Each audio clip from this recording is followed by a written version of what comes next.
Hi, this is the lecture video for Chapter 17. We focus on the ERP and Internet of Things (IoT). And it divided into two parts. So first part, I just gave you an overview about what IoT is.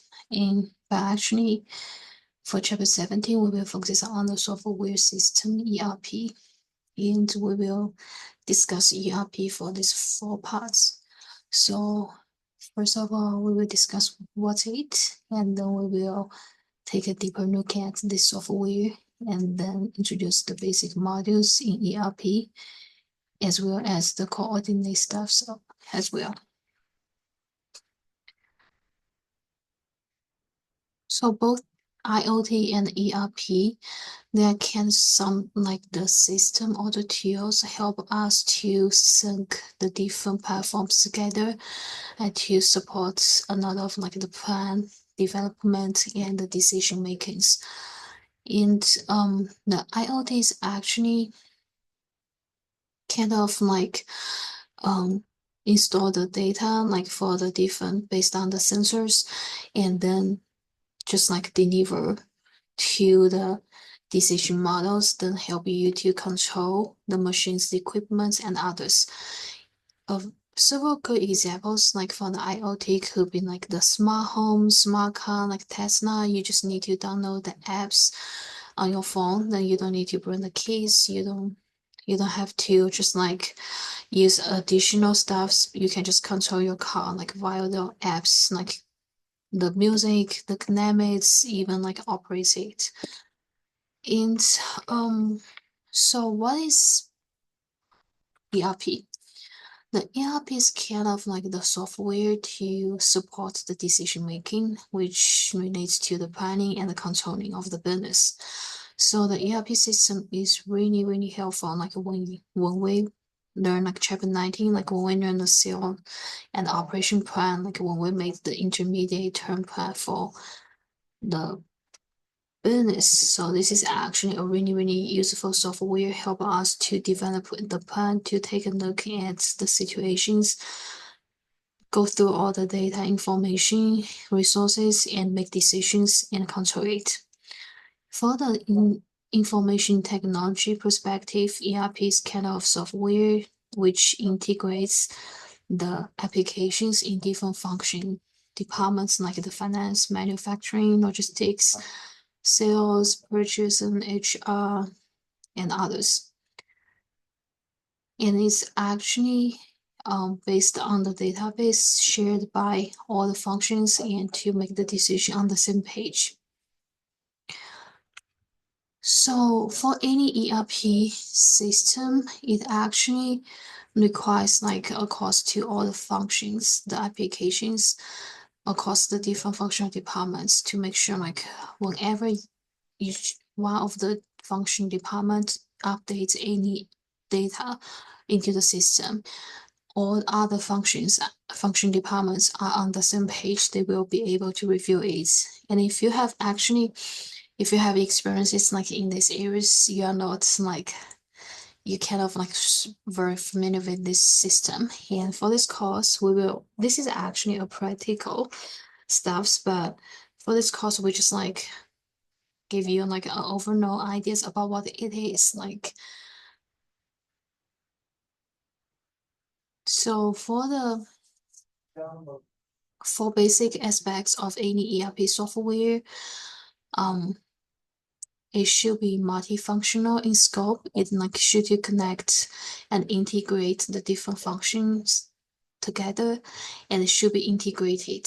And they also need to be the different like the modules in the structure to make sure each function departments can make their decisions, can develop their plan, as well as must facilitate the basic planning and the control activities. It should be support for the people, for the user to make decisions across the whole system over there.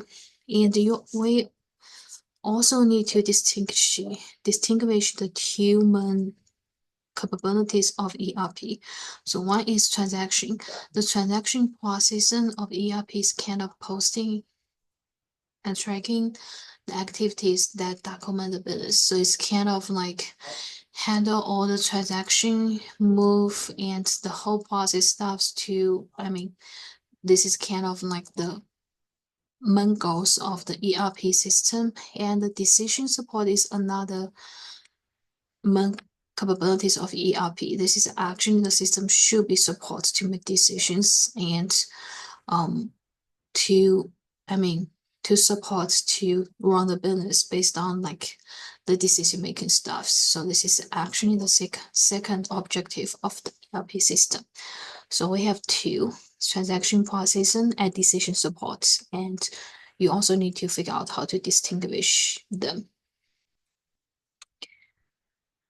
And for any ERP system, a typical ERP system is actually made up of different functional and integrate them together. And in general, we have those four typical functions like in ERP. They are HR, finance, sales and marketing, and manufacturing and logistics.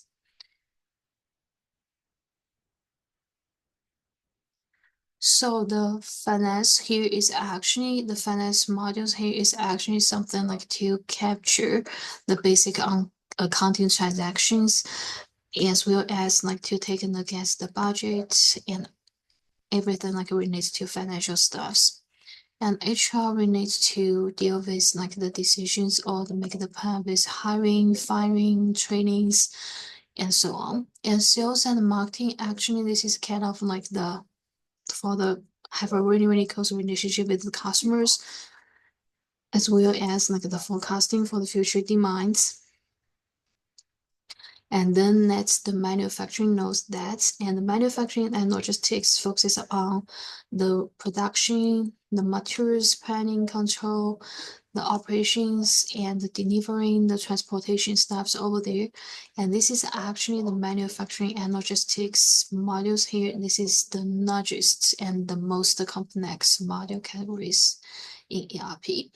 And except for these four, actually we have some like other um kind of like special add-on modules here, like enterprise planning models and others like you can just like add it to the ERP system based on the industries, based on the companies needed. And like even like we have like the standard ERP packages, but also all the additional software also usually be required to connect with the ERP system to support the overall the business decisions in the company.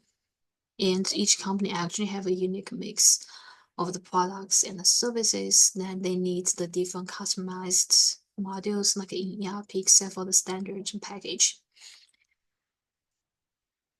And the next slide just give you like more details about like the ERP modules I just introduced, as well as another thing like I like to emphasize here is the database. So ERP system is kind of software to sync all the functional together and to make the decisions to support the business plan, to check if it aligns with the business strategy. And the ERP actually has a single database that's like whenever any modules to update information, everyone involved in the ERP system will be on the same page to take a look at the updated resources and information. And all the transactions exactly are processed in a real time.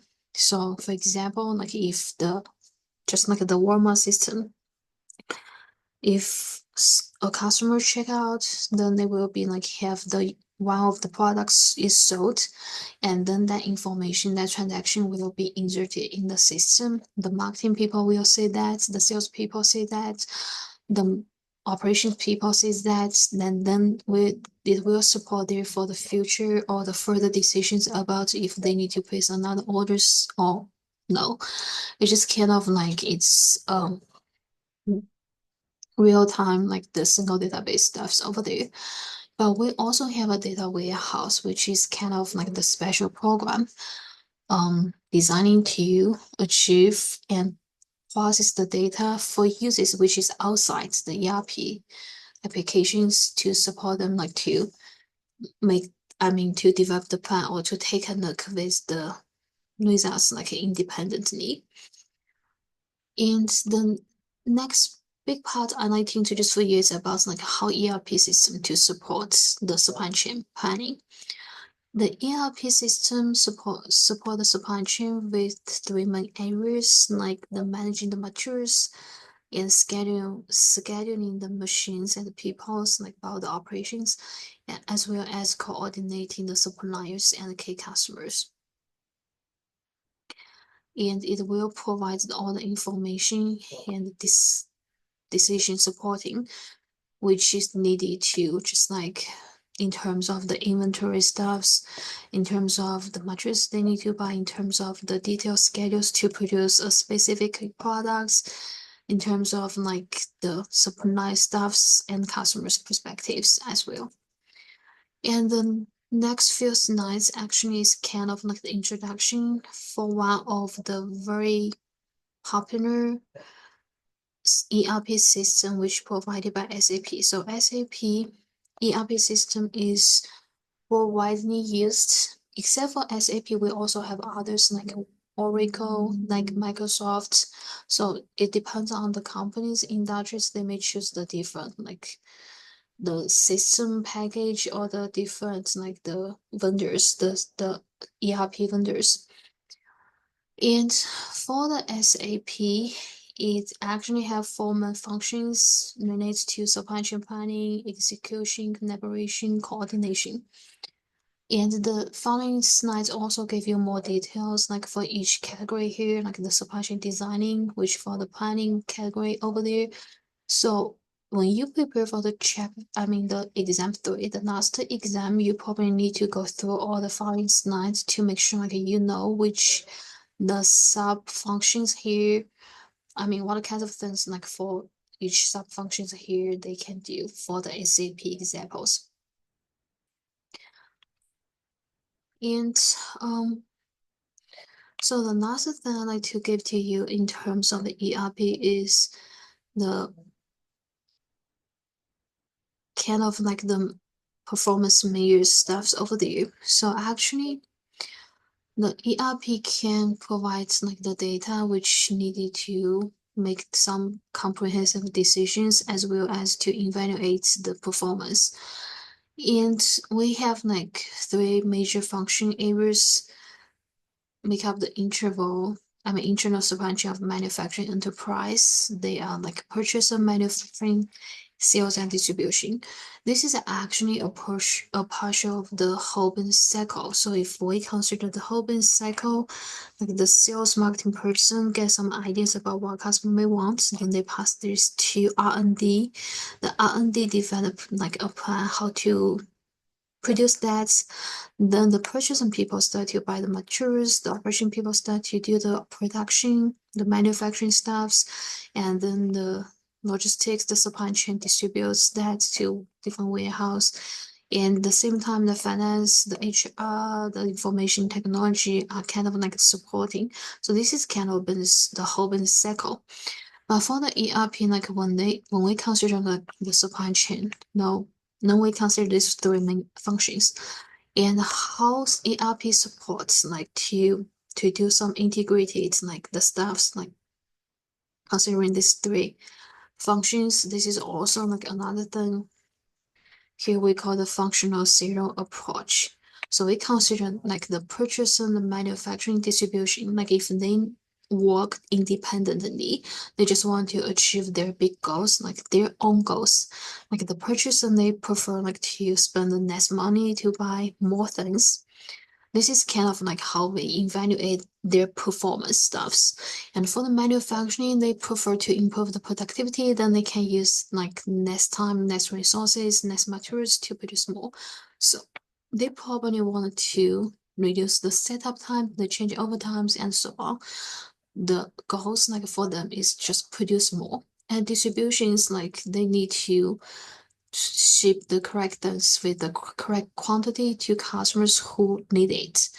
So if they need to if they just work independently, they don't share information together, then when they wanted to do their best for purchasing, so we know that in general we have economic scale stuffs over there. So if we buy more, we save money. So the purchasing people, if they want to achieve kind of their own goals, then they just want to buy all the materials to support the manufacturing operations, and they will buy for a large amount.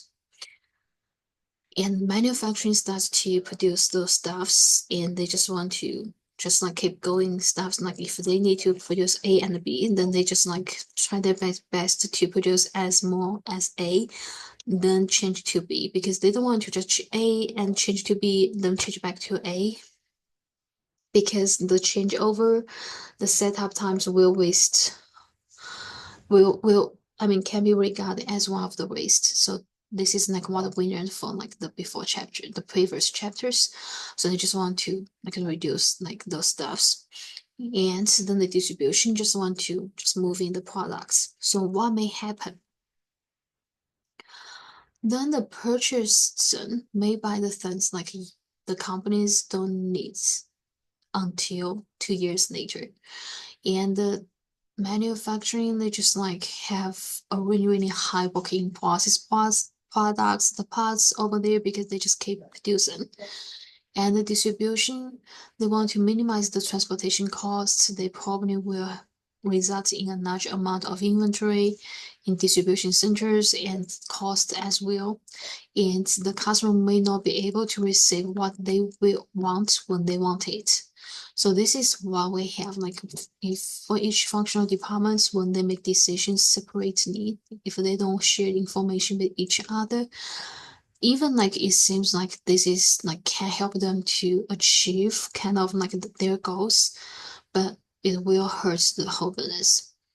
And the ERP system, it will help you to connect each of the functions together, function areas together, and to make a better decisions together.